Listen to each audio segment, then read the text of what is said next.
السلام عليكم ورحمة الله وبركاته. أصحابتك وحرن جنال كمركز السود وهذا أدي هذا ومحسنتين ما أنت واحد وأنا لحية لباتن كبيشة تضبط جولاي صار نتكلم بدو كن إيو لحية لباتن وقال كان ما أنت وحن ربعنا إن دي كله وذا قلت تضبط كهر وحن دي الشيء إن سبينش كأمل لدس كلاجها لي بكتيريا اللي ذاته إسكولوس برايسيس هذا هو السيفا فيسا ولي لما حكمينين قبلنا أفرتن أي كورونا فين أي جارتي لكن هذا بكتيريا كلا أولي ذاته سالمونيلا ayaa waxa laga helay mid kamid ah ukumaha la cuno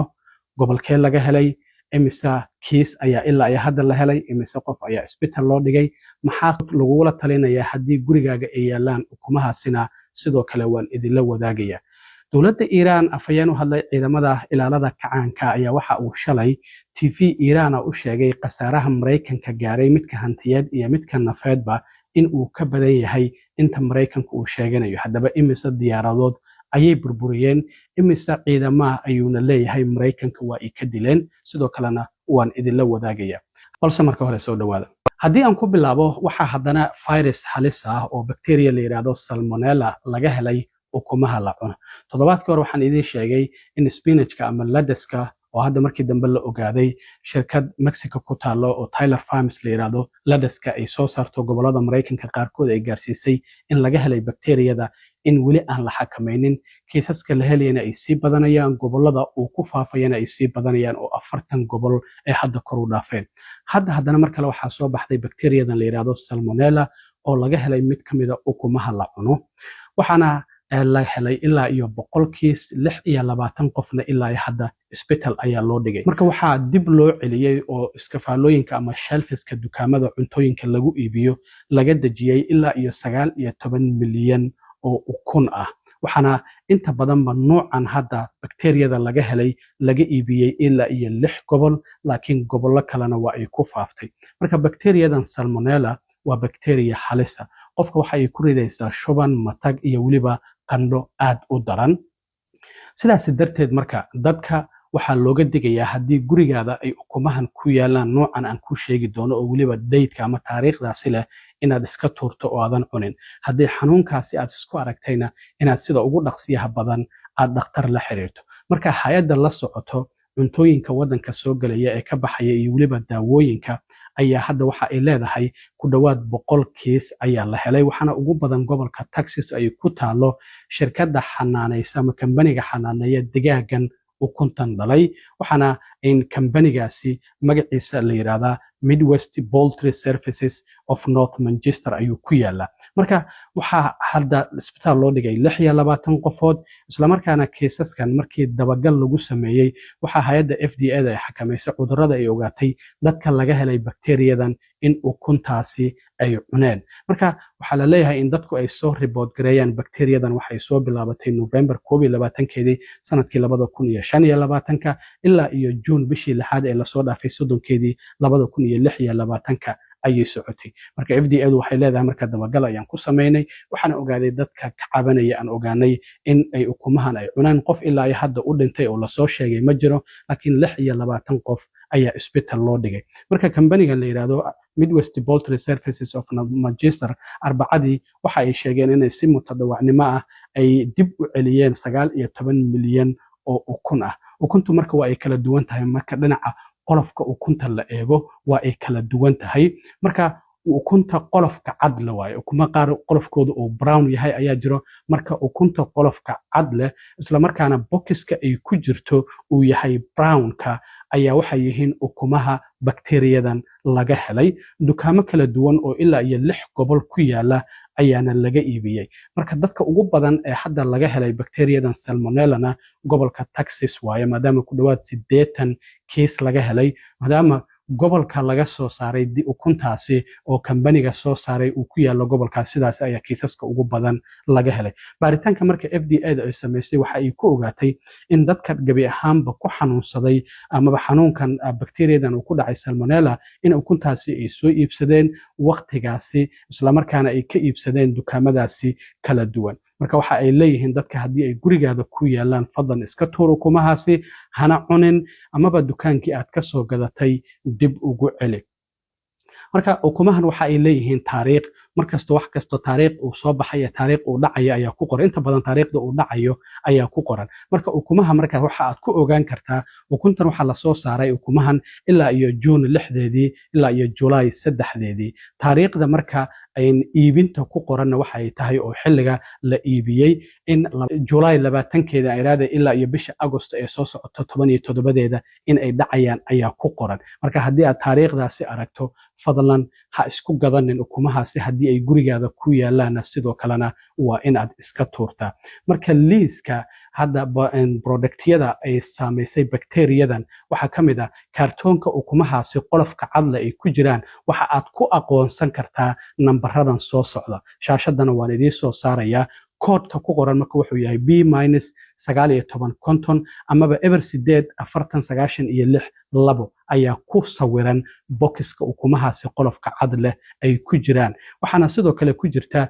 Julian date waxa la yiraahdo oo date nooc kale ah oo 3 digit ah oo numberskaasi marka laga soo bilaabo 001 oo loola jeedo in January 1deedii ilaa iyo 365 oo loola jeedo December 31deedii ama nambarada ka bilaabanaya 157 ilaa iyo 184 haddii aad aragto marka datekaasi fadlan ukumahaasi ha isku cunin oo iska tuur dukaamada marka lagu iibiyay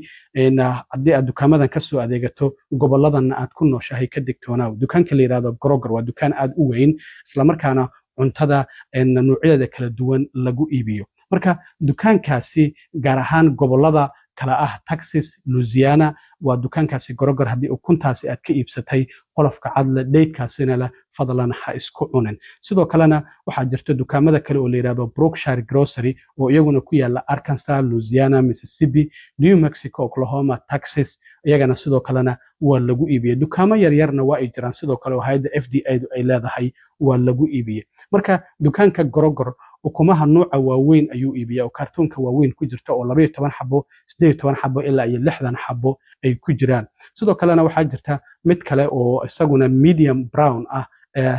oo kartooniskaasi ay ku jiraan 12 18 ilaa iyo 24 Brookshire marka isaguna waxa uu iibiyaa boxada waaweyn oo ay ku jiraan 6 xabo 12 xabo 18 xabo 36 xabo ilaa iyo 60 xabo waxaa jira sidoo kale jira Country Morning isagana dukaan la yiraahdo asaguna waxa uu iibiyaa kartoomada waaweyn oo 12 18 ama medium iyo large ka oo 12 xabo ay ku jiraan marka iska ilaali ayaa lagu leeyahay haddii aad aragto kartoomadaasi isla markaana waxa aad sameynayso waxay tahay qofka looga baahan yahay in ukuntaasi uu ka celiyo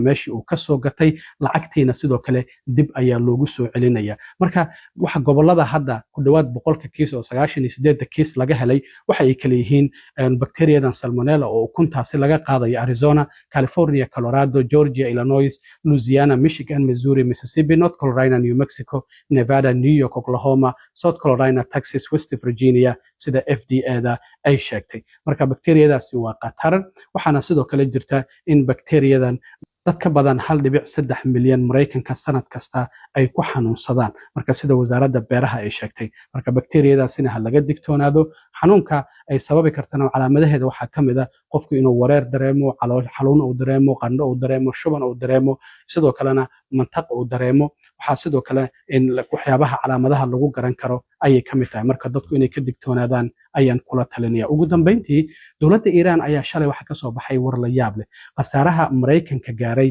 muddadii hadda 13 maalmood ee dagaalku uu dib u bilaabmay afayeen u hadlay ciidamada ilaalada kacaanka ee Iiraan ayaa waxa uu sheegay warbixin la yaab leh ninkan waxa la yiraahdaa General Husseini Muhaybi waxaana Tasnim Agency uu u sheegay interview uu siiyay in 15 maalmood oo hadda dagaalku uu socdo u dhaxaysay